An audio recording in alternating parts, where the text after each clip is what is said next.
بھائی میں جاب کرنا چاہتی ہوں، کافی عرصہ ہو گیا مجھے گھر بیٹھے ہوئے۔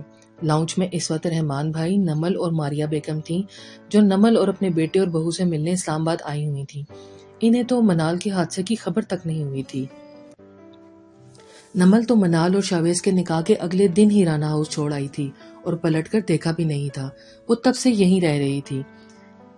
این جی او کی جاب شادی کی وجہ سے وہ چھوڑ چکی تھی۔ اس نے صحافت کی پڑھائی پڑھ رکھی تھی اور اب وہ اسی شعبے میں اپنا نام بنانا چاہتی تھی۔ کیوں؟ کس چیز کی کمی ہے تمہیں یہاں جو تم جاب کرنا چاہتی ہو؟ کیا پہلے کم دکھ دی ہیں تم نے ہمیں جو اب رہی صحیح کسر پوری کرنا چاہتی ہو؟ اس سے پہلے کہ رحمان بھائی کوئی جواب دیتی، ماریا بیگم نے نمل کو آڑے ہاتھوں لیا۔ نمل کا سر شرمندگی سے جھک گیا۔ بے شک اس نے اپنی ماں کا مان توڑا تھا، لیکن وجہ بتانے سے وہ قاصر تھی۔ امی پلیز بھول جائیں اس بات کو، جو ہونا تھا وہ ہو گیا، اور جو ہوتا ہے بہتر ہی ہوتا ہے۔ اگر نمل آگے بڑھنا چاہتی ہے تو ہمیں اس کا ساتھ دینا چاہیے، ویسے بھی اپنی پسند کا پورا حق حاصل ہے اسے۔ رحمان بھائی نے فاریہ بیگم کو سمجھانے کی کوشش کی۔ جی امی جان، رحمان بالکل ٹھیک کہہ رہے ہیں۔ نمل ماشاءاللہ ایک بہت ہی باصلاحیت لڑکی ہے اور اسے اپنا آپ منوانا چاہیے اور ہمیں بھی اس کا ساتھ دینا چاہیے۔ ثنا بھابھی جو چائے لے کر لاؤنج میں داخل ہوئی تھیں، انہوں نے نمل کا ساتھ دینا ضروری سمجھا۔ جو کرنا ہے کرو، پہلے کون سا میری مانی ہے جو اب کوئی سنے گا میری؟ ماریا بیگم ناراضی سے کہتی ہوئی اپنی گود میں سوئے ہوئے ننھے پوتے کو پیار کرنے لگی۔ نمل نے بے بسی سے رحمان بھائی کو دیکھا، جنہوں نے ہاتھ کے اشارے سے اسے بے فکر رہنے کا کہا کہ وہ سب سنبھال لیں گے، اور نمل اسبات میں سر ہلاتی ہوئی چلی گئی۔ رات کا جانے کون سا پہر تھا جب ہدی کے موبائل پر بیل ہوئی۔ شہناز بیگم اسے سر درد کی دوائی دے کر کمرے سے باہر چلی گئی تھیں۔ ہدی آج والے واقعے سے بے حد پریشان تھی۔ زیان اور حیدر اسے واپس گھر لے آئے تھے، جبکہ شاویز ابھی بھی منال کے پاس تھا۔ اگر وہ دونوں اغوا ہو جاتی، اگر وہ انجان شخص انہیں نہ بچاتا تو کیا ہوتا؟ یہی سوچ سوچ کر ہدی کی ریڑھ کی ہڈی میں سنسناہٹ سی ہونے لگی تھی۔ دودھ کا گلاس میز پر رکھتے ہوئے ہدی نے موبائل فون اٹھایا تو نمبر دیکھ کر حیران رہ گئی۔ بخت کا فون تھا۔ جب سے وہ گیا تھا اس نے کبھی رابطہ نہیں کیا تھا اور نہ ہی واپس آیا تھا۔ ہدی کو حیرت ہوئی تھی، اس نے ہدی کو فون کیا تھا؟ وہ تو جیسے اسے بھول ہی گئی تھی۔ السلام علیکم۔ ہدی نے نہ جانے کیوں فون اٹھاتے ہی سلام کیا، ورنہ وہ کبھی بھی پہل نہیں کیا کرتی تھی۔ وعلیکم السلام۔ بخت کی گمبھیر سی آواز ابھری، پھر ایک پل کے لیے گہری سی خاموشی چھا گئی۔ بخت شاید اس سے شدید ناراض تھا، ویسے بھی اسے کسی پر زبردستی مسلط ہونے کا کوئی ہرگز شوق نہ تھا۔ دوسرا وہ فوجی تھا جس کے پاس اپنوں سے بات کرنے کے لیے بھی کم ہی وقت ہوتا تھا، لیکن آج اس نے ہدی کو فون کیا تھا۔ وہ اسے ناراض ہی صحیح، لیکن اس حادثے کی خبر کے بعد حیدر نے اسے دی تھی، اس کے بعد وہ بے چین سا تھا۔ وہ ہدی سے بات کر کے اس کی خیریت پوچھنا چاہتا تھا۔ وہ جان چکا تھا کہ وہ ٹھیک تھی، لیکن اس کا دل نہیں مان رہا تھا۔ کیسی ہو ہدی؟ بخت نے خاموشی کو توڑا۔ میں ٹھیک ہوں۔ جانے کیوں ہدی عجیب سی کیفیت کا شکار تھی۔ کوئی چوٹ تو نہیں آئی نا؟ دوسرا سوال ہوا۔ نہیں میں ٹھیک ہوں۔ ہدی کو حیرت ہوئی، اس نے صرف ہدی کی خیریت پوچھنے کے لیے فون کیا تھا۔ ایک بار پھر گہری خاموشی چھا گئی۔ اس بار خاموشی کا لمبا وقفہ تھا۔ ہدی کو یہ خاموشی خوفناک سی لگ رہی تھی۔ اس نے گھبرا کر خاموشی کو توڑا۔ آپ کیسے ہیں؟ ہدی نے پہلی بار اسے آپ کہا تھا۔ وہ پہلی بار ان کی فون پر گفتگو ہو رہی تھی۔ میں بھی ٹھیک ہوں، بخت نے 4 لفظی جواب دیا۔ شاید وہ کچھ کہنا چاہتا تھا، لیکن ہدی کے الفاظ اسے آج بھی یاد تھے۔ میں صرف اتنا کہنا چاہتا ہوں، اپنا خیال رکھا کرو۔ اور بخت کی بات نے ہدی کو حیران کرنے پر مجبور کر دیا تھا۔ کسی نے آج تک اسے ایسا نہیں کہا تھا۔ کوئی اس کی فکر کر رہا تھا۔ اوکے، پھر کبھی بات ہوگی، اللہ حافظ۔ ہدی کو خاموش پا کر بخت نے فون بند کر دیا۔ ہدی جو اس کی بات پر حیرت میں گم تھی، ہیلو ہیلو کرتی رہ گئی، لیکن وہ فون بند کر چکا تھا اور اب موبائل خاموش تھا۔ ہدی نے بخت کی باتوں کو غور کرتے ہوئے موبائل فون واپس رکھ دیا اور پھر کمبل اوڑھ کر لیٹ گئی۔ اس سے پہلے کہ وہ بخت کے بارے میں کچھ سوچ پاتی، دن بھر بیٹھے رہنے کے باعث وہ تھک چکی تھی۔ نیند اس پر حملہ آور ہو چکی تھی اور وہ چند ہی پل میں نیند کی وادی میں اتر گئی۔ زیان حیدر اور ہدی کو رخصت کر کے شاویز کریم کے کمرے میں گیا، جہاں وہ پرسکون نیند سو رہا تھا۔ وہ بنا کچھ کہے واپس منال کے کمرے میں آ گیا۔ کمرے میں تیز روشنی تھی۔ یہ کمرہ زیادہ بڑا نہیں تھا، لیکن سہولیات کی ساری چیزیں ادھر موجود تھیں۔ لائٹ بند کر دیا اور وہ ہلکی روشنی والے بلب جلاتا منال کی جانب بڑھا اور پھر اس کے بیڈ کے کنارے بیٹھ چکا تھا۔ وہ غور سے منال کے چہرے کو تکنے لگا جس پر سوتے ہوئے بھی تکلیف کے آثار نمایاں تھے۔ ان کے اغوا ہو جانے کا سوچ کر اسے جھرجھری سی آ گئی۔ عجیب لڑکی تھی منال، جس نے آج تک شاویز کو حیرت میں ڈال رکھا تھا۔ اس کا اتنا مان سے شاویز پکارنا کسی گہری سوچ میں اسے مبتلا کر گیا تھا۔ وہ اسے تکلیف میں ایسے پکار رہی تھی کہ جیسے شاویز سے اس سے بہت برسوں پرانا رشتہ ہو، جسے وہ اپنے ہر دکھ میں اس کو اپنے ساتھ رکھتی ہو۔ نکاح کے بعد جب بھی منال شاویز کا سامنا ہوتا وہ نظریں جھکا کر گزر جاتی۔ اس میں منکوہا والے نخرے یا ادائیں بالکل نہیں تھیں اور نہ منال نے اس رشتے کے حوالے سے کبھی کچھ شاویز سے کہا تھا۔ شاویز کے پاس تو اسے دیکھنے کا وقت بھی نہیں ہوتا تھا، لیکن منال کی وجہ سے شاویز کو کبھی کوئی مسئلہ بھی نہیں ہوا تھا۔ وہ فطرتاً تھوڑی ڈرپوک اور نازک سی تھی، لیکن اسی لیے شاویز کی زندگی میں اسے داخل کیا گیا تھا کہ شاویز اس کی حفاظت کر سکے۔ وہ صرف اس کی کزن ہی نہیں تھی بلکہ اس کی منکوہا بھی تھی، پورا حق رکھتی تھی اس پر، لیکن اس نے کبھی جتلایا نہیں تھا۔ آج سے میں تمہیں خود کالج چھوڑنے جاؤں گا، اپنی حفاظت کے لیے تم نے مجھے پکارا تھا نا، تو یقین کرو آج میں شاویز رانا تم سے وعدہ کرتا ہوں کہ ہمیشہ تمہاری حفاظت کروں گا، صرف تمہاری ہی نہیں، رانا ہاؤس کی موجود سبھی لڑکیوں کی۔ اب سے میں ڈرائیور یا کسی اور کے سپرد تمہیں نہیں کر سکتا۔ شاویز نے اس کا ہاتھ تھاما تھا جس میں سے خون نکلا تھا اور پھر اسے سہلاتے ہوئے کہا۔ وہ جانے کسی اثر یا کسی کمزور لمحے کی گرفت میں تھا جو یہ سب کہہ رہا تھا، لیکن منال کی بدقسمتی تھی کہ وہ ہوش میں نہیں تھی۔ اگر ہوتی بھی تو یہ دیکھ کر شاید دوبارہ بے ہوش ہو جاتی، اسی لیے اس کا بے ہوش ہونا ہی اس کے لیے بہتر تھا۔ اس سے پہلے کہ وہ مزید ان اجنبی سے احساسات اور جذبات میں بہتا رہتا، موبائل پر ہونے والی وائبریشن نے شاویز کو چونکنے پر مجبور کیا۔ اس نے منال کا ہاتھ چھوڑا اور موبائل کی اسکرین پر چمکتے نمبر کو دیکھا۔ وہ نمبر خضر کا تھا۔ نمبر دیکھ کر اٹھ کر کمرے سے باہر چلا گیا۔ دروازہ اچھی سے بند کرنا وہ نہیں بھولا تھا۔ کیسے ہو خضر؟ اب وہ متوازن سے لہجے میں خضر سے پوچھ رہا تھا۔ کچھ دیر پہلے والے جذبات کی روح میں بہنے والا شاویز اب غائب ہو چکا تھا۔ میں ٹھیک ہوں، منال کیسی ہے؟ خضر نے سنجیدہ سے لہجے میں پوچھا۔ ہاں اب وہ بہتر ہے، گہری نیند کے زیر اثر ہے۔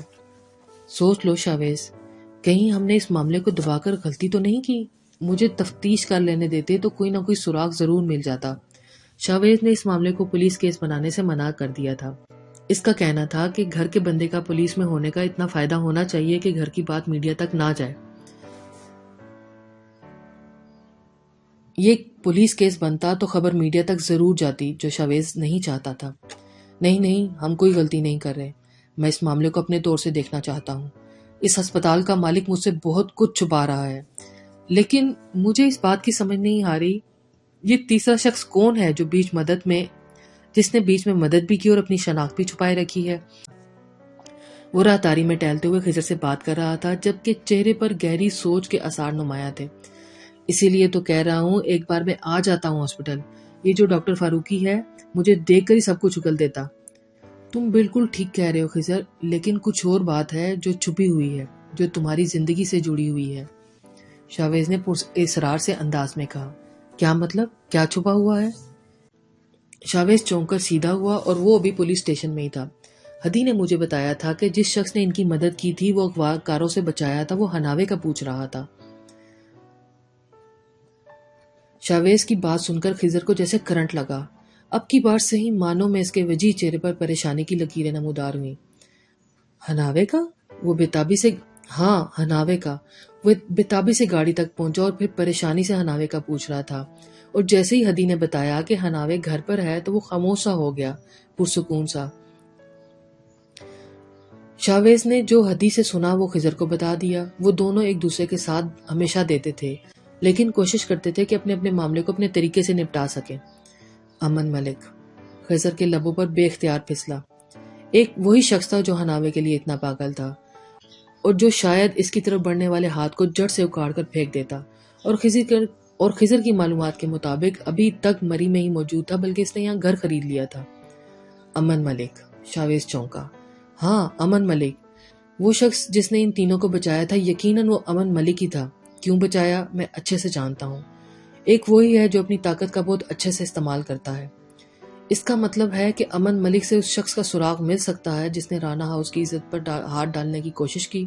شاویز کے چہرے پر غصے کی جھلک ابھری۔ اس کی آنکھوں میں حملہ کرنے والے کا خیال آتے ہی شعلے بھڑکنے لگتے تھے۔ نہیں نہیں، ہرگز نہیں۔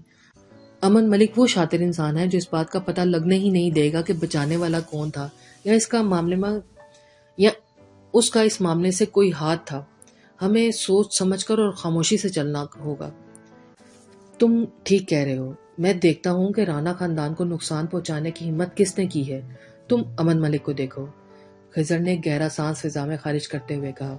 رات کے اس پہر راہداری میں ٹھنڈ تھی۔ موسم کافی حد تک بدل گیا تھا، لیکن رات میں ٹھنڈ زیادہ ہو جاتی تھی۔ کندھوں پر چادر پر لائے شاویز پروقار چال چلتے منال کے کمرے کے باہر ٹہل رہا تھا۔ ٹھیک ہے، تم بھی آرام کرو۔ امن ملک کے متعلق باقی معلومات میں نکلواتا ہوں۔ ویسے بھی بہت جلد وہ میری حراست میں ہی ہوگا۔ اس بار اسے گرفتار کرنے کا پکا بندوبست کر چکا ہوں میں۔ خضر استہزائیہ لہجے میں کہتا ہوا فون بند کر چکا تھا، جبکہ شاویز کچھ سوچتا آہستگی سے دروازہ کھول کر کمرے میں چلا گیا۔ اندر چھوٹی سی میز پر رکھا لائٹر اٹھایا اور سگریٹ کی ڈبی اٹھا کر سگریٹ نکالی۔ سوئی ہوئی منال پر ایک نظر ڈال کر دوبارہ واپس باہر نکل گیا۔ اب وہ سگریٹ سلگائے راہداری کے آخر میں بنی کھڑکی میں کھڑا سگریٹ پی رہا تھا۔ گہری مونچھوں تلے دبے ہونٹوں سے دھواں نکل رہا تھا۔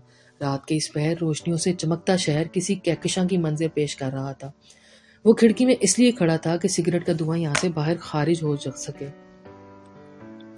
آنکھوں میں جاگنے کی وجہ سے سرخ ڈورے نمایاں تھے۔ وہ پچھلی رات بھی دیر تک زمینوں کی فائلوں میں سر کھپاتا رہا تھا۔ آج تو ویسے ہی نیند اس کی آنکھوں سے کوسوں دور تھی۔ ملک خاندان، وہ زیر لب بڑبڑایا۔ آج سالوں بعد ملک خاندان کے کسی فرد کا نام سامنے آیا تھا۔ شاویز کی چھٹی حس مستقبل کی کسی انہونی پیشن گوئی کر رہی تھی۔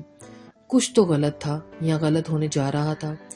وہ کھڑکی میں کھڑا ماضی کی بھول بھلیوں میں گم تھا، جبکہ دھن میں لپٹی شبنمی سی رات دھیرے دھیرے گزر رہی تھی۔ اللہ بیڑا غرق کرے ایسے منحوس لوگوں کا جو معصوم بچیوں کو نقصان پہنچاتے ہیں۔ ماریہ بیگم منال کے پاس بیٹھی پورے دل سے عادل شبیر کو بددعائیں دے رہی تھی، جس کی وجہ سے منال کی یہ حالت ہوئی تھی۔ اگلے دن شام میں منال کو اسپتال سے ڈسچارج کر دیا گیا۔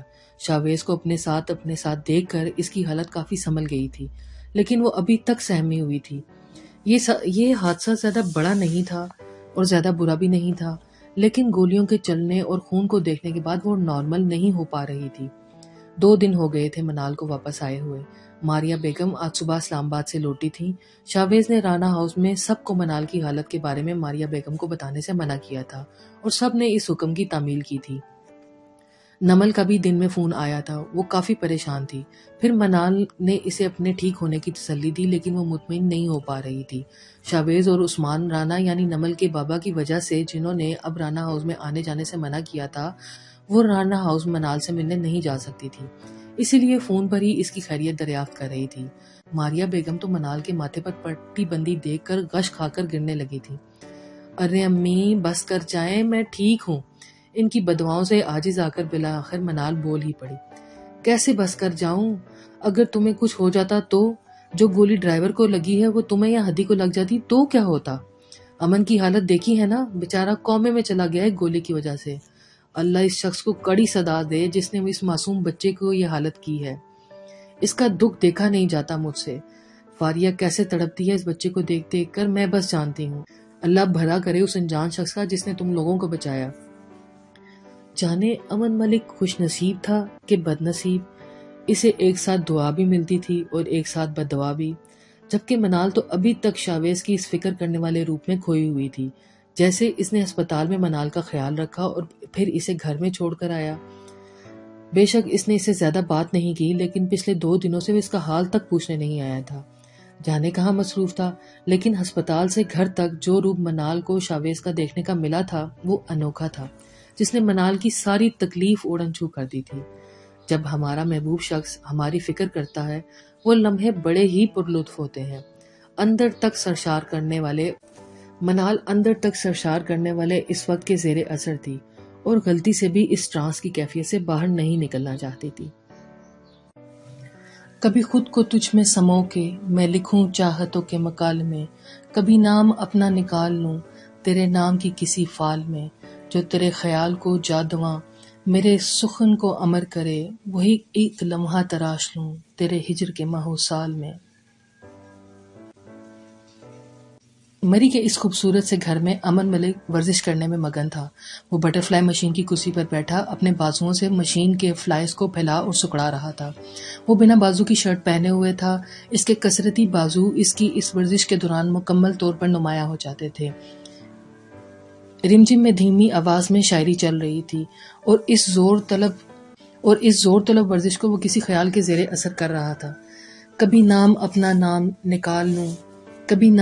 نکال لوں تیرے نام کی کسی فال میں۔ ایک شعر بار بار اس کے ذہن میں گونج رہا تھا اور ہناوے کا چہرہ اس کے تصور کے پردے پر خوبصورتی سے عیاں تھا۔ کتنا خوشکن احساس تھا اس کا کہ اس مشکل کام میں بھی امن کو لطف آ رہا تھا۔ وہ اسی خیال میں کھویا ہوا تھا کہ پولیس کے سائرن کی آواز تھی، لیکن وہ آواز امن تک نہیں پہنچی تھی۔ اس کے تصور میں تو ہناوے اس کے ساتھ کھلکھلا رہی تھی، اس کی ہنسی کی آواز ہر طرف گونج رہی تھی۔ کچھ دیر بعد گھبرایا سا خان کمرے میں داخل ہوا۔ اس نے ڈرتے ڈرتے شاعری کی آواز آہستہ کی، لیکن امن کی کیفیت میں کوئی بدلاؤ نہیں آیا۔ وہ تو اپنے کام میں مگن تھا، یا شاید وہ شاعری سن ہی نہیں رہا تھا۔ صاحب، خان نے ادب سے ایک جانب کھڑے ہو کے پکارا۔ ہاں بولو۔ امن نے اس کی آواز سن لی تھی لیکن آنکھیں نہیں کھولی۔ اس کے چہرے پر ہلکی سی ناگواری ابھری تھی۔ اسے خان کا اس وقت آنا بالکل نہیں بھایا تھا۔ وہ اس کے اور ہناوے کے درمیان کباب میں ہڈی کی مانند ثابت ہوا تھا۔ وہ باہر پولیس آئی ہے، خان نے خشک لبوں سے زبان پھیرتے ہوئے بتایا۔ پولیس؟ لیکن کس سلسلے میں؟ امن نے جھٹ سے آنکھیں کھولی۔ پتہ نہیں، وہ آپ کا پوچھ رہے ہیں، اور ساتھ میں وہ بھی آئی ہے، خان نے اشارہ کیا۔ کون؟ امن ابھی تک اپنے کام میں مصروف تھا۔ صرف 5 منٹ باقی تھے، اس کی ورزش کا وقت متعین تھا اور وہ اس وقت میں 1 منٹ بھی آگے پیچھے نہیں ہوتا تھا۔ اس سے پہلے کہ خان کوئی جواب دیتا، کمرے کا دروازہ ٹھا کی آواز سے کھلا اور پولیس اہلکار اندر داخل ہوئے۔ وہ اس انداز سے آئے تھے کہ جیسے کہ امن ملک کی کوئی حیثیت نہیں بلکہ کسی دہشت گرد کو پکڑنے کے لیے آئے ہوں۔ ہاتھوں میں انہوں نے پستولیں تھامی ہوئی تھیں۔ امن نے ایک نظر دروازے کی جانب دیکھا اور پھر گھڑی پر نظر دوڑائی۔ ابھی 4 منٹ باقی تھے۔ وہ اتنے سارے پولیس اہلکاروں کو دیکھ کر چونکا نہیں تھا۔ اس کی آنکھوں میں ابھی تک وہی اطمینان تھا اور چہرے پر پولیس والوں کو دیکھ کر ناگواری ابھری تھی۔ امن ملک، کیسے ہو؟ خضر حیات اپنے مکمل یونیفارم میں کمرے میں داخل ہوا اور امن کو دیکھ کر پوچھا۔ خوش آمدید ایس پی صاحب۔ امن اسے دیکھ چکا تھا، وہ اسے دیکھ کر بھی اپنے کام میں ہی مشغول رہا تھا۔ ویسے کیا انٹری ماری ہے تم نے؟ اتنی ساری فوج کے ساتھ کسی دہشت گرد کو پکڑنے آئے ہو کیا؟ امن کے چہرے پر وہی اطمینان تھا، البتہ اس کی سانس ہلکی سی پھولی ہوئی تھی، چہرے پر پسینے کے قطرے نمایاں تھے۔ دہشت گرد سے بھی خطرناک انسان ہے ایک، اسے سسرال لینے کے لیے آیا ہوں۔ خضر کی بات سن کر امن کا قہقہا ابھرا، لیکن اس نے اپنی پوزیشن اور توازن کو نہیں چھوڑا۔ کیا واقعی؟ اس کا انداز لطف اندوز ہونے والا تھا۔ گرفتار کرو اسے۔ خضر کے کہنے پر پولیس اہلکار آگے بڑھے۔ اسے امن کے اس حد درجے اطمینان سلگا رہا تھا۔ ارے اتنی بھی کیا جلدی ہے، ابھی تو 2 منٹ رہتے ہیں، تب تک میرا جرم تو بتا دو، امن نے پولیس اہلکاروں کو دیکھتے ہوئے کہا، جبکہ سنایا تھا اس نے خضر کو تھا۔ میں بتاتی ہوں تمہارا کیا جرم ہے، ایک نسوانی آواز ابھری۔ امن نے چونک کے دروازے کی طرف دیکھا جہاں سے ہناوے کمرے میں داخل ہو رہی تھی۔ وہ چادر اوڑھے ہوئے تھی۔ ہناوے کو اپنے سامنے دیکھ کر امن کا جسم بھٹکا، اس کا جسم ساکت ہوا تھا۔ اس کا توازن جو بیگ ورزش کے اٹھاتے ہوئے اپنائے ہوئے تھا وہ بگڑا اور اس کا بازو مشین کے بائیں فلائی کے پھیلنے پر پیچھے چلا گیا۔ یہ سب اتنی جلدی ہوا تھا کہ امن کو کچھ سمجھنے کا موقع ہی نہیں ملا۔ اور پھر امن کے کراہنے کی آواز ابھری۔ فلائی کے زیادہ پیچھے جانے پر اس کے کندھے میں کھچاؤ آ گیا تھا۔ وہ جیسے ہی کرایا، خان نے جھک کر آگے سے مشین کے فلائی کو تھاما اور امن کا بازو اس میں سے نکالا۔ امن کو اپنے کندھے میں درد کی گہری لہر اٹھتی ہوئی محسوس ہوئی، اور جو لوگ اتنے کھڑے تھے وہ اپنی پوزیشن میں برقرار کھڑے رہے۔ وہ ہناوے کو دیکھ کر ہی لڑکھڑا گیا تھا۔ امن نے دانت بھینچ کر اپنی تکلیف پر قابو پایا اور اپنا کندھا تھامتے ہوئے کھڑا ہو گیا۔ وہ آئے ہمارے گھر میں خدا کی قدرت ہے، کبھی ہم ان کو کبھی اپنے گھر کو دیکھتے ہیں۔ اس نے ہناوے کی جانب دیکھتے ہوئے شعر پڑھا اور پھر اس کی جانب قدم بڑھائے۔ وہ ایک پل کے لیے بھول گیا تھا کہ اس کے ساتھ خضر بھی تھا۔ اسے بس ہناوے دکھائی دے رہی تھی، جبکہ کندھے میں اٹھتا ہوا درد اسے کرانے پر مجبور کر رہا تھا۔ چہرے پر تکلیف واضح تھی۔ سٹاپ! خضر نے ہاتھ میں پکڑی ہوئی چھڑی اس کے آگے کر کے اسے روکنے کے لیے مجبور کر دیا، جبکہ ہناوے کے چہرے پر امن کو دیکھ کر ازلی نفرت اور ناگواریت پھیل گئی تھی۔ تمہارے خلاف میرے پاس گرفتاری کے وارنٹ ہیں، تمہیں گرفتار کیا جا رہا ہے مسٹر امن ملک۔ خضر نے کہتے ہوئے ہتھ کڑی پکڑے پولیس اہلکار کو اشارہ کیا، جو ہتھ کڑی لگانے کے لیے آگے بڑھا۔ اس سے پہلے کہ وہ امن کو ہتھ کڑی لگاتا، خان جھٹکے سے آگے آیا۔ آپ لوگ اس طرح گرفتار نہیں کر سکتے مالک کو۔ وہ امن کے آگے ڈھال بن کر کھڑا ہو گیا۔ ہمارے پاس آرڈرز ہیں، خضر نے پرسکون رہتے ہوئے وارنٹ خان کی طرف بڑھایا۔ کس جرم میں گرفتار کرنے ہیں آپ لوگ؟ خان غضبناک ہو رہا تھا، جبکہ امن کی نگاہیں ہناوے پر جمی ہوئی تھیں۔ اسے خان اور خضر کی گفتگو میں کوئی بھی دلچسپی نہیں تھی۔ اس کی پیاسی نگاہیں ہناوے کو دیکھ کر سراب ہونے کی کوشش کر رہی تھیں، جبکہ ہناوے کی آنکھوں سے نکلتے شعلے اسے جلا کر بھسم کرنا چاہتے تھے۔ وہ خان کی بات سن کر جھٹکے سے مڑی اور کمرے سے باہر نکل گئی۔ امن کی نگاہوں سے اس کے اوجھل ہونے سے بے چینی پھیل گئی۔ اگلے ہی پل وہ کسی کا ہاتھ تھامنے کمرے میں داخل ہوئی۔ اس کے ساتھ بوسیدہ کپڑوں میں اور اجڑی ہوئی حالت میں ایک عورت تھی، جو اپنا سر کھجا کر سہمی سہمی نگاہوں سے چاروں طرف دیکھ رہی تھی، اور پھر جیسے ہی اس کی نظر سامنے کھڑے امن پر پڑی تو اس کی آنکھوں میں خوف کے سائے ابھرے، اور اگلے ہی لمحے وہ زور زور سے چلائی، مار دیا، مار دیا۔ وہ اپنا ہاتھ ہناوے کی گرفت سے چھڑانے کی کوشش کر رہی تھی اور بری طرح چلا رہی تھی۔ امن خوف سے اس پاگل کو دیکھ رہا تھا۔ اس بار اس کے چہرے کے نقوش گن گئے تھے۔ اویس تو یاد ہوگا نا، اس پاگل رحیلہ کا منگیتر اور پیار، جسے تم نے بے دردی سے قتل کیا تھا۔ قتل کے جرم میں تمہیں گرفتار کیا جاتا ہے۔ خضر کے الفاظ پر امن نے چونک کر اس کی طرف دیکھا، جو سڑ نگاہوں سے اسے ہی دیکھ رہا تھا۔ یہ ایک ہفتے پہلے کی بات ہے، جب مسز ازمیر کی کال کے بعد خضر ہناوے سے ملنے رانا ہاؤس گیا تھا اور اسے سمجھانے کی کوشش کر رہا تھا، لیکن وہ کسی صورت ماننے کو تیار نہیں تھی۔ میں کسی صورت پیچھے ہٹنے والی نہیں ہوں، تم میرا ساتھ دو تب بھی اور نہ دو تب بھی، وہ دو ٹوک لہجے میں کہتی ہوئی کرسی سے اٹھ کھڑی ہوئی تھی۔ خضر اس کی بات پر سر تھام کر رہ گیا تھا اور اس کا ہاتھ پکڑ کر اسے روکنے کو کہا۔ بیٹھ جاؤ ہناوے۔ خضر اس ہٹ درمی سے واقف تھا، وہ اسے اکیلا نہیں چھوڑ سکتا تھا، اور جبکہ علیزے کے گھر والے تو راضی تھے تو اعتراض کرنے والا وہ کون ہوتا تھا؟ وہ بس ہناوے کو ان سب سے دور رکھنا چاہتا تھا، لیکن وہ تو خود اپنے پاؤں پر کلہاڑی مارنے کو تیار تھی۔ خضر کے کہنے پر ہناوے بنا کچھ بولے واپس بیٹھ چکی تھی اور اب خضر کی بات دھیان سے سن رہی تھی۔ اب میری بات غور سے سنو، خضر نے سنجیدہ سے انداز میں کہا، اور ہناوے نے اس بات میں سر ہلا دیا۔ تم جس جرم کی امن ملک کو سزا دلوانا چاہتی ہو نا، اس جرم کی پاکستان میں کوئی سزا ہے ہی نہیں، خضر نے تعصب سے کہا، اور یہ ہناوے کے نزدیک گویا ایک دھماکہ تھا۔ کیا مطلب؟ کیا کوئی سزا نہیں؟ اس کی وجہ سے علیزے نے خودکشی کی، اس نے اس ذہنی مریضہ کے طور پر علیزے کو مجبور کر دیا کہ وہ خودکشی کرے، اور تم کہہ رہے ہو کوئی سزا نہیں؟ ہناوے تو بھڑک ہی گئی تھی۔ میں نے کہا تھا نا، میری بات غور سے سنو، تم مطلب غور سے سنو، خضر نے دبی سی آواز میں اسے ڈانٹا۔ ہناوے خالی نظروں سے اسے دیکھنے لگی۔ پاکستان میں خودکشی کے بہت سے کیسز ہوتے ہیں، لیکن جو شخص خودکشی کی وجہ بنتا ہے اس کے لیے کوئی سزا نہیں ہوتی، بلکہ جو شخص خودکشی کرتا ہے اگر وہ بچ جائے تو اسے 1 سال کی سزا دی جاتی ہے، بلکہ اب تو کچھ ترمیم کی گئی ہیں، اب خودکشی کرنے والے کو بھی جیل یا اسپتال میں نہیں بھیجا جاتا، نہ ہی علاج کے لیے۔ لیکن میں نے دیکھا ہے موویز میں انہیں سزا دی جاتی ہے، اور وہ CID۔ یہ پاکستان ہے ہناوے، اور اس کے اپنے قوانین ہیں۔ خضر نے ہناوے کی بات کاٹی۔ نہیں، ایسا نہیں ہو سکتا، امن ملک کو سزا ملنی چاہیے، اس نے ہمارے امن کے ساتھ بھی تو۔ ہناوے کی آواز ابھر آئی۔ وہ قانون نہیں جانتی تھی، لیکن وہ تو اپنے جوش میں یہی سمجھ رہی تھی کہ امن ملک کو سزا دلوا دے گی۔ پاکستان میں ایسے کیس رپورٹ ہی نہیں ہوتے جس میں والدین نے اپنے خودکشی کرنے والے بچوں یا ان کے دوستوں کے خلاف رپورٹ لکھوائی ہو، جو انہیں تنگ کر رہے ہوتے ہیں، جس کی وجہ سے ان کے بچوں نے خودکشی کی ہوتی ہے، لیکن اس کا کوئی حل نہیں نکلتا۔ لیکن عبد الرحمان بھائی نے تو کہا تھا کہ وہ کیس لڑیں گے، ہناوے نے اپنے آنسو ضبط کرتے ہوئے بتایا۔ انہیں میں نے کہا تھا کہ تمہاری کال آئے تو وہ تمہیں تسلی دیں، تاکہ تم کہیں اور نہ جاؤ، کیونکہ میں واقف ہوں تمہاری فطرت سے۔ اگر وہ تمہیں سچ میں بتا دیتے تو یقیناً تم کہیں اور پہنچ جاتی۔ خضر کی بات سن کر حناوے کو شدید صدمہ ہوا، اور وہ چونکہ اپنے آپ کو ہوشیار سمجھ رہی تھی کہ سب کچھ اکیلے ہی کر لے گی، اب اسے پتا چلا کہ خضر اس کے اگلے ہر قدم سے واقف ہوتا ہے اور اپنی مرضی کے مطابق وہ اٹھنے والے ہر قدم کا رخ موڑنے کی صلاحیت رکھتا ہے، اور اس نے ایسے ہی کیا تھا۔ لیکن علیزے، اس کے ساتھ برا ہوا تھا۔ حناوے رو دینے کو تھی۔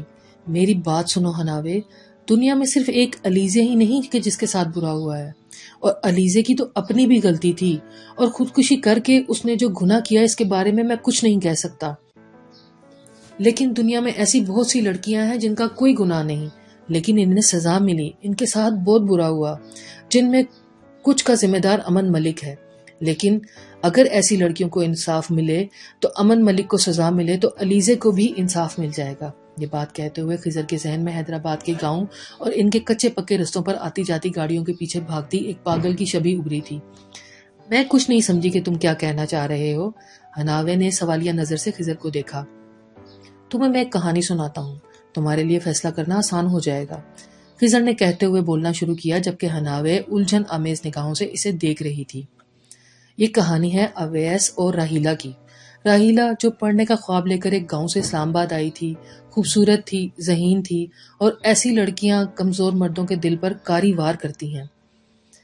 اویس سے راہیلہ کی ملاقات یونیورسٹی میں ہوئی، دونوں محبت ہوئی اور منگنی ہونے والی تھی۔ اویس ایک ہونہار اور نفیس لڑکا تھا۔ خضر وقفے کے لیے رکا۔ پھر کیا ہوا؟ حناوے جو پوری توجہ اور دھیان سے خضر کو سن رہی تھی، اس کے خاموش ہونے پر حناوے کو جیسے کوف سی ہوئی، وہی جو اکثر محبت کی داستانوں کا حال ہوتا ہے۔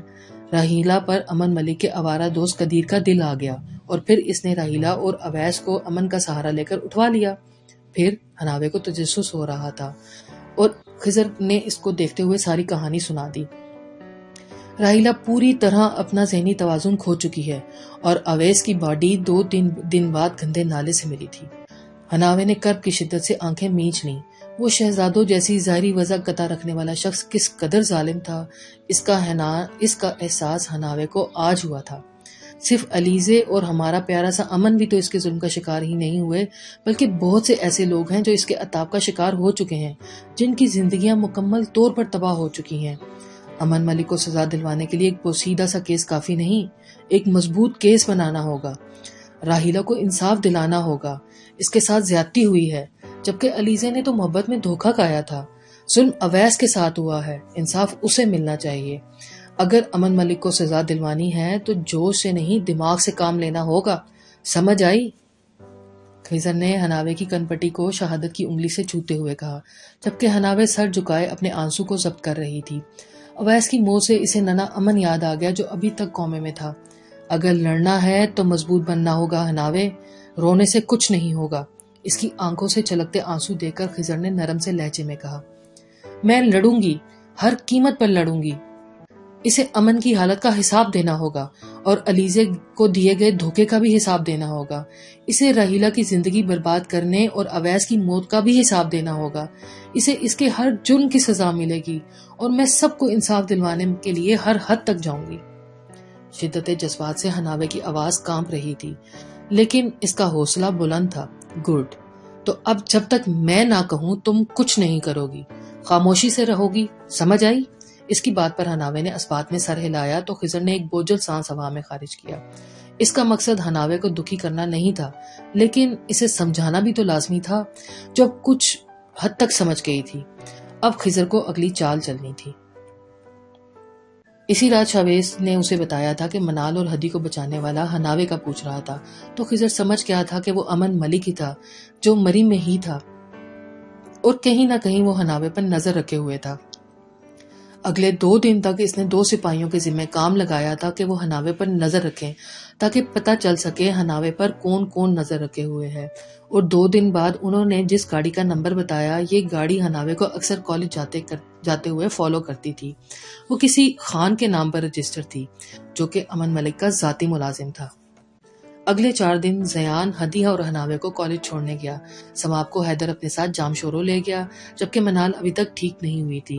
شاویز نے زیان کو یہ ذمہ داری سونپی تھی، اور ان کی گاڑی میں ایک گارڈ بھی موجود رہتا تھا۔ 3 دن بعد خضر نے حناوے کو فون کیا، تیار رہنا، آج ہم اسلام آباد جا رہے ہیں۔ خضر نے گویا حکم دیا، کیوں؟ خیریت؟ اویس کے گھر والوں سے بات کرنی ہے، انہیں انصاف نہیں مل سکا۔ تم اویس کی بہنوں اور ماں سے بات کرنا جبکہ میں کچھ سوال جواب کروں گا۔ اس کے بعد مجھے حیدرآباد جانا پڑے گا رحیلہ کے گھر والوں سے ملنے کے لیے۔ تم سمجھ رہی ہو نا کہ میں کیا کہنا چاہ رہا ہوں؟ جی میں سمجھ رہی ہوں، لیکن رات کو کیوں؟ یہ کام دن کو کیوں نہیں ہو سکتا؟ کیونکہ محترمہ، امن ملک تمہاری نگرانی کر رہا ہے، تمہارے ہر عمل پر اس کی نگاہ ہے۔ تم کہاں جاتی ہو، کیا کرتی ہو، کس سے ملتی ہو، اسے ساری خبریں ہوتی ہیں۔ اسی لیے رات کو جانا ہوگا، وہ بھی اس طریقے سے کہ امن ملک کو کانوں کان خبر نہ ہو۔ سمجھ گئی؟ خضر کی بات سن کر حناوے ایک پل کے لیے سکتے میں رہ گئی۔ کیا چیز تھا یہ امن ملک، وہ سمجھنے سے قاصر تھی۔ اویس کے گھر والے جو کسی مسیحا کے انتظار میں پہلے ہی تھے، اپنے بیٹے کی موت کا بدلہ لینا چاہتے تھے۔ وہ ایک ایس پی کو اپنے گھر میں دیکھ کر حیران رہ گئے تھے۔ وہ لوگ امن ملک کے خلاف رپورٹ درج کرانا چاہتے تھے، لیکن امن ملک کی طاقت اور ظلم سے ڈرتے تھے۔ ایسے میں خضر نے ان کی مدد کرنے کا وعدہ کیا تو وہ رونے لگ گئے اور ان دونوں کا شکریہ ادا کرنے لگے۔ یہ بہت احتیاط کرنے کا وقت تھا، لیکن اگر امن کو بھنک بھی پڑ جاتی تو اویس کے گھر والوں کے لیے بہت مشکل ہو جاتی۔ اویس کی ماں ہر وقت اپنے بیٹے کی جدائی میں غم کے آنسو بہاتی رہتی، جبکہ رحیلہ، وہ تو اپنا ذہنی توازن ہی کھو چکی تھی۔ اور اسی رات وہ دونوں واپس مری نہیں گئے بلکہ رحمان بھائی اور ثنا بھابھی کے گھر چلے گئے جہاں نمل رہ رہی تھی۔ وہ حناوے سے مل کر بہت خوش ہوئی تھی۔ آگے کیا کرنا تھا، کیس کو کس طرح لے کر چلنا تھا، امن ملک کو کیسے گھیرنا تھا، خضر اور رحمان بھائی اس بات کو یہی ڈسکس کر رہے تھے۔ اور جب اویس کے گھر والوں نے رپورٹ لکھوائی تو خضر نے حیدرآباد جانے کا فیصلہ کر لیا۔ ایک بات تو بتاؤ نمل آپی، حناوے نے نمل کو خاموش دیکھا تو پوچھا۔ وہ پہلے جیسی نہیں رہی تھی۔ حناوے کو یاد تھا نمل اور شاویز کی نکاح کی تاریخ پکی ہونے سے پہلے وہ کس قدر خوش تھی۔ اس کا ہنسنا بولنا اب جیسے گم ہو گیا تھا۔ شاویز بھائی سے شادی سے انکار کیوں کیا تھا؟ کیا کسی اور کو پسند کرتی ہو؟ حناوے کے سوال پر نمل کو چونکنے پر مجبور ہو گئی۔ وہ دھیرے سے مسکرا دی۔ منال شاویز سے محبت کرتی ہے۔ اگر میری اور شاویز کی شادی ہو جاتی تو منال شاید کبھی خوش نہیں رہ پاتی۔ میری اور شاویز کی تو ویسے بھی نہیں بنتی تھی۔ جب مجھے یہ بات پتہ چلی تو میں نے ایک فیصلہ کیا کہ میں شاویز سے شادی سے انکار کر دیا۔ نمل نے پرسکون سے لہجے میں بتا دیا۔ کوئی پچھتاوا تو نہیں ہے تمہیں؟ آخر شاویز بھائی اتنے پروکار ہیں، اتنا نام ہے ان کا۔ حناوے نے دوسرا سوال کیا۔ ارے نہیں حناوے، مجھے یہ چیزیں متاثر نہیں کرتی۔ پچھتاوا تو تب ہوتا اگر میرے دل میں شاویز کے لیے یا اس کے دل میں میرے لیے کچھ ہوتا، لیکن ایسا کچھ نہیں تھا تو پچھتاوا کیسا؟ شاویز اور منال ایک دوسرے کے لیے بنے تھے، ایک ہو گئے ہیں، اللہ انہیں خوش رکھے۔ نمن نے صدقے دل سے دعا دی، لیکن کہیں نہ کہیں اس کا دل کو لایا تھا، اور نرم لہجے اور مسکراتی آنکھوں والا لڑکا اس کی تصور میں جگمگایا تھا۔ کتنا عرصہ ہو گیا تھا ہم سے بات کیے ہوئے، اسے دیکھے ہوئے، اسے ملے ہوئے۔ جانے وہ کہاں تھا اور کیسا تھا؟